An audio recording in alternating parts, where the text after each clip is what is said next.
During the ongoing situation that has emerged due to the novel coronavirus, cultural habits are changing across the world. Discouraging the habit of kissing or shaking hands and encouraging people to instead greet one another by doing namaste is also being seen. However, there are many cultural habits in Indians that the global community may find interesting. Many years ago, when I first came to India, I got a bit surprised when I saw Indians drinking water from bottles without allowing their lips to touch the mouth of the bottle. So now I'm going to show you how it works. So I know that Indians are expert at this, but I'm going to give it a try. So please forgive me if I make a mistake.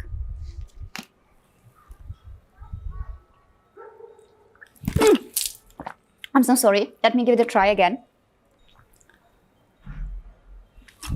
Now, if you have never done this before, be careful, because if you are not used to drinking water like this, you may even choke. But if you take it easy and do it slowly, it is not that difficult.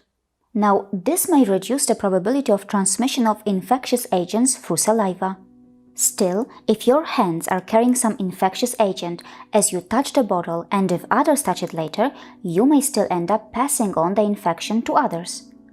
Another cultural habit that I learned in India is the practice of taking a shower after attending a funeral. And until one does that, one is not even allowed to sit anywhere or touch anyone else in the house. If the deceased had some infectious disease, this would make sense. However, more studies and researches should be done to explore these aspects of Indian culture so that we can reach more accurate conclusions. If you visit a traditional Indian house, you may notice that shoes are strictly placed outside the main gate. It is not allowed to bring them in.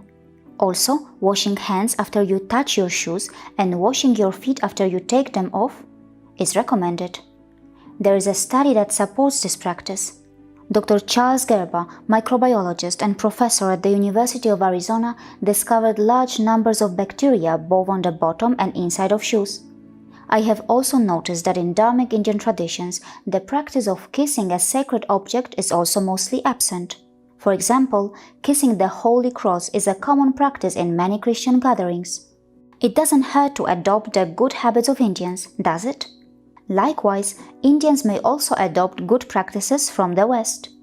And by the way, if you browse through the research-based articles on immune-boosting food, you will see a lot of them present in the traditional Indian kitchen. After all, we finally understand that Indian food is not only about chili.